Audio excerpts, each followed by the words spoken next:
Às vezes eu sinto, cara, que nem o entrevistador sabe a resposta do que ele tá te perguntando. As entrevistas estão ficando mais difíceis, cara. Sério, eu preciso ter um papo sério hoje com vocês. Não só sobre entrevista, mas sobre alguns comentários que eu andei lendo no Reddit. Eu vi muita gente falando sobre burnout por estudar, sobre TDAH, sobre decepção, sobre se sentir culpado. E eu fico realmente preocupado contigo. Eu li esses dias esse post aqui que dizia assim, ó, é isso, amigos, acabou.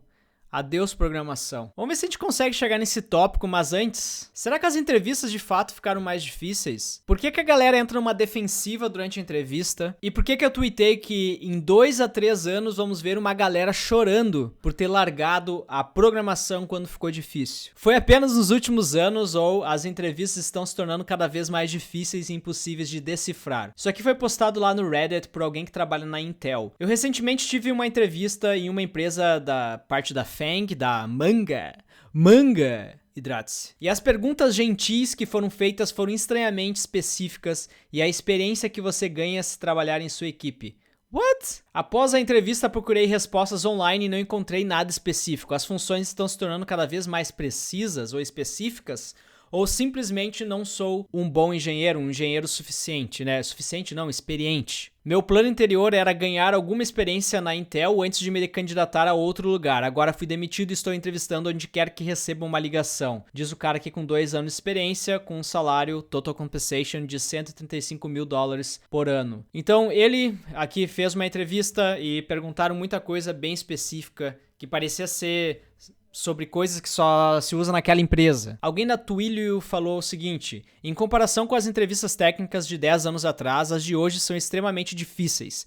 E, infelizmente, as perguntas raramente têm a ver com o tipo de código que você escreverá diariamente. Deixa eu contar pra vocês, a minha primeira entrevista que eu tive era basicamente criar uma classe que conectava ao banco de dados e listasse com paginação o que tinha lá numa tabela. Então era basicamente essa minha entrevista aí para trabalhar como full stack. Eu tinha que saber orientação a objetos, tinha que saber PHP no caso, né? Um pouco ali de HTML, CSS, JavaScript. JavaScript nem tanto na época porque a gente não usava tanto. Mas de fato, como as coisas mudaram. Alguém da Microsoft falou: fiz uma entrevista na Meta há uma semana, recebi alguns casos de análise do produto, esse específico eu já resolvi antes e tinha uma resposta preparada, e algumas perguntas de SQL fáceis. Resolvi todos eles, né? A resposta foi totalmente estruturada e abrangente. O entrevistador me deu um feedback positivo. Foi realmente o melhor processo de entrevista que já fiz. Nada a melhorar,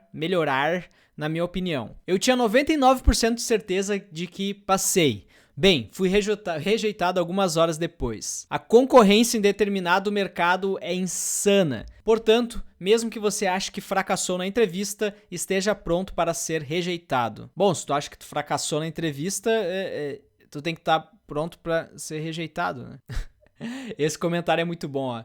Juro que essas coisas me deixam perplexo, porque muitas vezes terei dificuldade com alguns desses problemas super técnicos de quebra-cabeça ali, de algoritmos e tal em entrevista, mas depois que tu passa nesse tipo de entrevista e tu tá lá dentro da empresa, tu olha as pessoas, elas estão simplesmente, sei lá, jogando cocô na parede, tá ligado? E esse sentimento aqui que esse cara tá descrevendo é basicamente assim, muitas vezes tu escuta depoimentos de alguém que trabalha numa empresa e as pessoas falam de o quão lixo é o projeto dessa empresa, o código, e aí tu faz uma entrevista lá e o cara vem aplicar cheio dos algoritmos, estrutura de dados, cheio dos problemas lógicos, né? Mega complexos. E o cara tem que se segurar pra falar assim, cara, eu sei que o teu projeto é uma bosta. E a realidade é que depende muito do entrevistador que tu pega. Olha só esse cara aqui. Pare de ficar na defensiva nas entrevistas. É um entrevistador, né? Um engenheiro entrevistador que trabalha no Google. Ele postou o seguinte: é meu trabalho descobrir se você entende o que está dizendo ou apenas repetindo algo que ouviu em algum lugar. Especialmente em entrevistas de System Design, quando é fácil usar palavras-chave como Load Balancer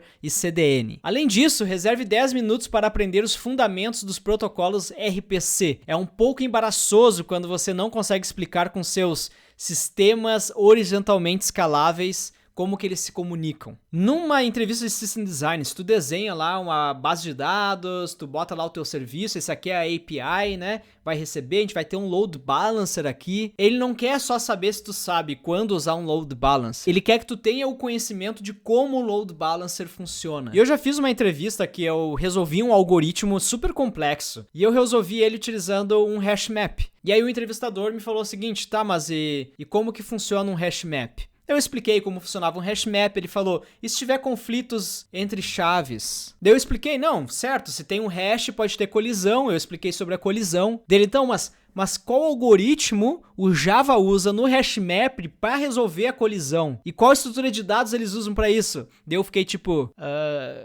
cara, não sei, tu pode me dizer? Dele, como assim? Daí eu falei, me explica, tu sabe, pode me dizer. Enfim, eu não passei na entrevista. Às vezes eu sinto, cara, que nem o entrevistador sabe a resposta do que ele tá te perguntando. Talvez esteja lá na folha dele, A4, né? Do que ele espera que eu responda. Mas vai por mim, não é uma boa tu desafiar se o entrevistador sabe ou não do que ele tá te perguntando. Porque tu mexe com o ego dele. Eu aprendi a minha lição e comecei a estudar mais a respeito das coisas que eu falo. Mas eu entendo o que esse cara tá dizendo, tá? Porque a mesma coisa acontece no desenvolvimento de aplicativos mobile. Às vezes tu tá entrevistando um cara que é sênior e ele quer trabalhar com o desenvolvimento de aplicativos, mas ele não sabe explicar o que acontece quando o telefone recebe uma ligação telefônica durante um processo que o teu aplicativo iniciou. O que acontece com esse processo? Ou como que funciona o ciclo de vida de uma tela, quais os tipos de leak de memória pode acontecer. Ou até coisas mais simples como fazer um cache de uma imagem. É fácil a gente pegar e falar, não, a gente tem lá uma parte que é o repository da nossa aplicação. Mas aí tu pergunta, tá, e o que acontece se o usuário modificar o mesmo registro em outro celular ao mesmo tempo? Como é que tu resolve o conflito entre algo que foi atualizado na nuvem e algo que está cacheado local? Sendo que o usuário pode ter modificado esse cache local enquanto estava offline. Então esse tipo de coisa a gente espera que um desenvolvedor sênior saiba responder. Pelo menos hoje em dia, em 2023. Porque quando eu comecei lá atrás, eu admito, cara, era basicamente assim... Saber usar o SQLite, saber o que era um adapter, um design pattern, e como fazer a tua lista não travar no aplicativo ali quando o usuário scrolla muito rápido. E eu acho que à medida que a gente vai incluindo novas abstrações, frameworks, uma das formas de selecionar os candidatos, os melhores candidatos, é aplicando perguntas mais de base, tá ligado? Por isso que é muito importante a gente aprender essa base. E aí a gente entra também na parte de entrevista comportamental. Tem duas perguntas aqui que eu gostaria que tu prestasse atenção para que tu esteja preparado para uma próxima entrevista, tá? É essa aqui, ó.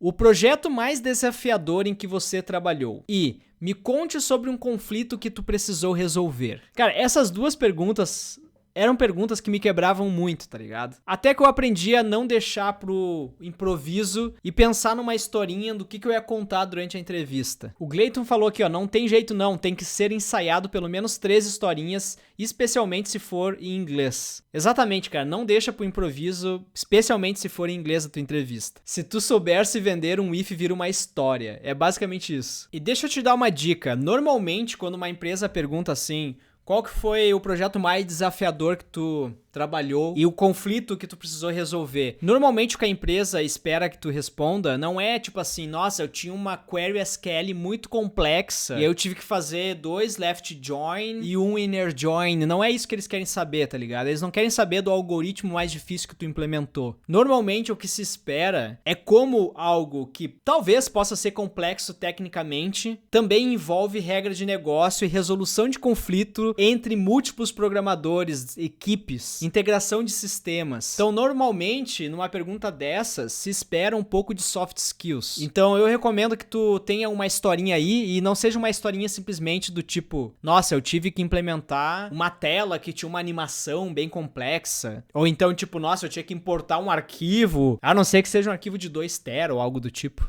Tu entendeu o que eu tô falando, né? Então, eu falei, em 2 a 3 anos, vamos ver uma galera chorando por ter largado a programação quando ficou difícil. E isso aí tem a ver com esse post aqui, ó. É isso, amigos. Acabou. Adeus, programação. Será um texto grande, espero que entenda o meu lado e também espero que esse texto ajude outras pessoas que estão na mesma situação que eu e aos que já passaram por ela, gostaria que falassem sobre as suas experiências. Desde criança sempre fiquei na tela do computador jogando e assistindo.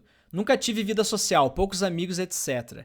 Acontece que entrei no exército, 1 ano como recruta, e quando saí decidi que iria estudar para concurso público com foco em áreas militares. Acontece que começou a ter várias crises existenciais. Saí do concurso, fui para a programação com a falsa promessa dos coaches e vendedores de cursos. O pior é que eu sabia que era tudo mentira, e programação não era tão fácil assim. Mas acredito que no subconsciente, eu pensaria que ganharia dinheiro rápido, etc. Acabei desistindo de programação e voltei para concursos, mas nunca consegui estudar direito e vai ser mais fácil de ser explicado agora. Passei por psiquiatras e psicólogos e acabou ficando claro que o problema era TDAH, dos piores possíveis. Comecei a fazer tratamento, medicação e terapia. Com isso voltei para a programação achando que arrasaria, mas caí de cara. Eu já conseguia entender o que eu não entendia antes, mas o que eu não entendi era simples. O que estava por vir era pior. Bases de dados, database, HTTPs, Docker, arquitetura, estou falando alguns pontos para entender melhor. Não quer dizer que tinha dificuldades nesses assuntos. Então, conversando com minha psicóloga, falei que estava gostando bastante de estudar filosofia, ler, etc. E percebi que, na verdade, eu estou fazendo algo que nunca gostei de verdade: programar. Self-awareness. No meio de todo esse vídeo sobre, nossa, como tá difícil, entrar no mercado de trabalho, ou porque as empresas estão exigindo mais, ou porque tu pegou um entrevistador que é meio otário. O mais importante é tu se perguntar assim, será que eu tô na área certa? Será que é isso que eu gosto? E esquece o que a gente passou nos últimos 3 anos, que todo mundo vendeu que, cara, vem pelo lifestyle, vem só pra ganhar dinheiro, não importa se tu gosta. Tony fala aqui, ó, mas sim, era algo que estava no meu subconsciente desde sempre ali na frente do PC, sempre jogando, sempre fazendo qualquer coisa fútil. Nunca pensei, caralho, vou programar agora, vou fazer um avião. Hoje decidi abandonar de vez esse mundo, ainda mais pensando no futuro. Se estou tendo burnout agora, imagina quando começar a trabalhar e me matar com outros programadores, tech leader e QA. Vou me dedicar a concurso, procurar uma estabilidade. Não vou parar de estudar mesmo depois de passar no concurso. Ler, viver, quero sair mais de casa e conhecer novas pessoas fora da tela do computador. Sei que não é porque trabalhamos com programação que precisamos ficar encaixotados num quarto, porém se eu continuar nesse caminho eu vou ficar. Isso é um resumo de tudo que sinto, espero que vocês reflitam sobre o que fazem e tomem o melhor pensamento em sua vida. Cara, que baita comentário, que baita post. Eu não peguei esse post aqui como algo do tipo assim, nossa, eu quero sair da programação porque programação é difícil. Mas eu li como alguém que de fato se descobriu, tá ligado? Ter esse autoconhecimento é muito importante. E é por isso que eu tuitei também, para as pessoas que não têm esse autoconhecimento, do fato de que daqui a 2, 3 anos, cara, a gente vai ver muita gente chorando que largou a programação. Aquelas pessoas que largaram porque não gostavam e que agora o mercado se retomou e voltou a ser fácil, ganhar bem, com um lifestyle bom. E aquelas pessoas que gostavam de programação, mas desistiram quando ficou difícil. E desistir de algo quando começa a ficar difícil não costuma dar bom, tá? Self-awareness é a coisa mais importante que tem pra ti. Entender, tipo, se tu tem ou não tesão pra estudar algo. Então, tu já ouviu falar de cul-de-sac? Cul-de-sac. Eu não sei se tô falando certo, é em francês. Mas é basicamente quando tu tá num caminho que é um beco sem saída. E pra mim, trabalhar com tecnologia é tudo menos um cul-de-sac. Então, o que tu tem que entender é que não importa o quão difícil possa ser estudar programação ou conseguir a primeira oportunidade de emprego. Tecnologia não é um beco sem saída. Tecnologia pode te levar para muitos caminhos. Então, basicamente, não importa se é difícil ou não. Tu sabe o que é difícil, cara? Difícil, é trabalhar em algo para pagar as contas e tal, sabendo que não importa quantos anos tu fique trabalhando nesse emprego, tu não tem para onde crescer. Ou se tu tiver para onde crescer, pegando o lugar do teu chefe, esse conhecimento não é transferível para outra empresa. Então isso eu vejo como um beco sem saída. E aí quando tu tá em algo que é um beco sem saída e ainda assim é difícil ou vai levar muito tempo, aí sim, tudo bem desistir, tá ligado? E sobre TDAH, foda-se se tu tem TDAH. Foda-se, vou falar. Porque eu acho que assim, é essencial tu não deixar nenhum rótulo ou diagnóstico te definir completamente e limitar o teu potencial. Porque tu sabe quem que é 100% normal? Quem ainda não foi diagnosticado com algo. Ninguém é 100% normal. Por exemplo, sempre me falavam que eu não prestava atenção enquanto eu lia. O Lucas não presta atenção na aula, quando ele tá lendo, ele não presta atenção no que tá lendo. Vocês devem perceber em vários vídeos aqui, principalmente agora que eu faço react de artigos, cara, que eu leio várias vezes as coisas erradas. Eu tenho que ler mais de uma vez pra aprender algo. Só que aí tem um outro detalhe, é que eu tenho preguiça de ler. Então a gente entra num impasse aqui. Não sei se eu tenho dislexia do que é, não me interessa, eu nunca fui diagnosticado. Porque independente de qualquer diagnóstico, ele vai me afetar em qualquer área que eu vá trabalhar. Então tanto faz se é tecnologia ou não, entendeu? Por exemplo, TDAH ou qualquer outro diagnóstico vai te afetar em qualquer área da tua vida. Então que seja em algo que não é um beco sem saída. E até rimou, não era pra rimar, tá? Porque, cara, do contrário, tu vai ficar eternamente se escondendo atrás de um diagnóstico. E não me entenda errado, tá? Aceitar uma condição não é fraqueza. Eu não acho que é fraqueza. E eu acho que buscar ajuda de profissional vai te ajudar a gerenciar, né? E até mesmo aproveitar ao máximo aí as tuas habilidades únicas. O que eu tô dizendo é que talvez isso não seja um fator que deva influenciar se tu deve ou não continuar num caminho. O que deve ou não influenciar se tu quer continuar naquele caminho é se tu tem tesão pelo que tu faz, pelo que tu estuda, interesse, curiosidade. Mesmo que esteja difícil passar numa entrevista, mesmo que esteja difícil conseguir a primeira vaga de emprego, porque se tecnologia não é cul-de-sac, não é um beco sem saída, uma hora a oportunidade vai surgir, cara. E se tu abandonar porque ficou difícil, independente do que seja que for as tuas limitações, eu tenho certeza que tu vai estar entre um desses que vão estar chorando daqui a 2, 3 anos porque largaram a programação quando ficou difícil. É isso. Só vai fazer isso quem se iludiu com papo de coach tech ou quem não gosta de computação. Vai ter pessoas que vão desistir porque o mercado agora tá difícil e são pessoas que, se tivessem assistindo um pouco mais, aprenderiam a gostar. Resiliência é a palavra de ordem, exatamente. Vamos ver os comentários com mais comentários com mais curtidas. O Leandro falou aqui, tá rolando isso agora de ter gente largando nesse momento por esse motivo? Porque ficou difícil? Sim, cara, é só tu abrir o Reddit. Cara, tem muita gente com depoimento, eu recebo muito comentário também. O Henrique falou, sempre foi assim, mesmo antes da pandemia. Programação é difícil e não acho que seja pra todo mundo. É uma área abstrata, o início costuma ser extremamente arrastado. Ou seja, tem que ter um interesse mínimo que seja por esse processo, mas muitos só entram achando que é dinheiro fácil. Exatamente. O Dev Dudu falou que eu penso todos os dias em largar o Java e ir vender arte na praia, mas desisto quando lembro que pra vender na praia tem que sair de dentro de casa. Meio que não tá fácil em qualquer outra área. Caporto falou aqui, ó, eu continuo estudando sem muita pressão porque preciso trabalhar e não posso me dedicar 100% ao estudo. Acredito que tem muitos se frustrando porque compraram a conversa de que todo dev vai trabalhar remoto e ganhar inicialmente pelo menos uns 5 mil. Aí não acha e já viu. Asta falou, tem muita desistência e evasão na área, tanto na faculdade presencial, como na EAD e como em curso livre. E sempre teve, cara. Eu acho que eu me formei, se eu não me engano, com mais um colega só no ano inteiro, tá ligado? Computação, sistema de informação sempre foram as áreas com a formatura mais rápida, né? Na primeira dificuldade, costumo desistir. Veja o exemplo de alguma playlist de tutorial. Vídeo iniciais com várias views e da metade pro final quase nenhuma view. Douglas falou, sempre foi assim, não? Minha turma da faculdade de 40, acho que tem uns 8 trabalhando com tecnologia e 3 com programação especificamente. A área é difícil mesmo, chata como qualquer trabalho. Vender programação como férias remuneradas, lógico que ia frustrar. Essa estratégia das empresas de criar um gigantesco exército de reserva deu super certo. Com o tempo, a tendência é os salários só cair e ter cada vez mais gente desempregada. Isso não é culpa dessa galera. Eu acho que sim, né? A oferta Eu acho que sim, a oferta por profissionais de fato ficou maior, mas a realidade é que aquele profissional qualificado ainda tá faltando. E isso que o mercado deu uma pausada, tá ligado? Fez bastante layoff, então tinha bastante gente com experiência que foi colocada de volta ao mercado.